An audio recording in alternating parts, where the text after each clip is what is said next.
بسم اللہ الرحمن الرحیم۔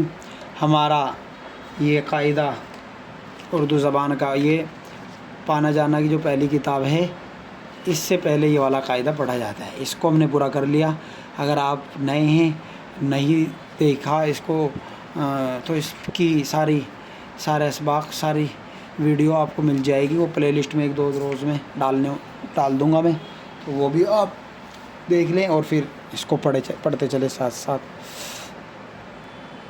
جو حرفی الفاظ یعنی 4 حرف ہو گئے اور ان کے لفظ بنائے گئے ہو گئے۔ سبق نمبر 1 پانا، دیکھو 4 حرف ہے، پا الف 2 نون الف 4۔ پانا جانا، کھانا، ڈھایا، گایا، لایا، باجا، راجا، ساجھا، جالا، ڈالا، گایا، بھوکا، بھولا، جھوٹا، روکھا، سوکھا، کودا، سونا، لوٹا، گھوڑا، چوکا، دوڑا، سودا، پیلا، گیلا، میٹھا، ہیرا، نیچا، سیدھا،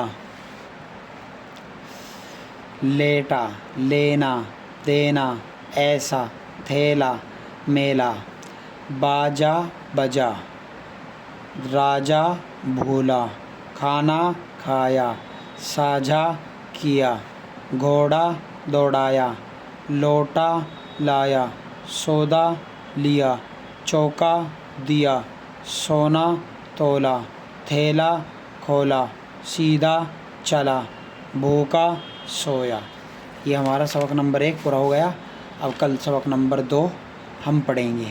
اسی طریقے سے قرآن کریم بھی پڑھایا جا رہا ہے۔ اگر آپ نے قرآن کریم نہیں پڑھنا چاہتے تو اس سے پہلے نورانی قاعدہ یہ پڑھنا ہوتا ہے۔ صحیح طور پر قرآن شریف سکھانے والوں اور خصوصاً چھوٹے بچوں کے لیے خاص تحفہ ہے نورانی قاعدہ کامل اردوئی۔ تو یہ بھی باقاعدہ اس کے یہاں تک ہم پڑھ چکے ہیں، تختی نمبر 6 تک، تو اس کے بھی باقاعدہ سبق پڑھائے جا رہے ہیں۔ آپ نہیں پڑھے اور پڑھنا چاہتے ہیں ان کو بھی دیکھیں، اور ساتھ ساتھ نئے سبق جو آ رہے ہیں ان کو بھی آپ پڑھتے چلے، تو انشاءاللہ آپ قرآن کریم ساتھ ساتھ اور اردو ساتھ ساتھ دونوں۔ اسی طریقے سے اردو لکھنا بھی اگر چاہتے ہیں تو جیسے پہلے اسباق ہوئے قاعدے کے، ان کو بھی لکھتے رہے تھوڑا تھوڑا، اور جو لوگ پڑھتے رہے اس کو بھی ساتھ ساتھ ایک مرتبہ باقاعدہ اس کی نقل بھی کر لیں گے نا، تو ایک تو ہوتا ہے اس کا پڑھنا، ایک ہوتا ہے اس کی امیج ذہن میں کہ بھئی یہ پانا بنے گا کیسے۔ اس کو جب آپ کم سے کم ایک بار لکھیں گے تو کچھ نہ کچھ ذہن میں آئے گا، تو اس پر بھی آپ عمل کریں۔ اللہ تعالیٰ خوش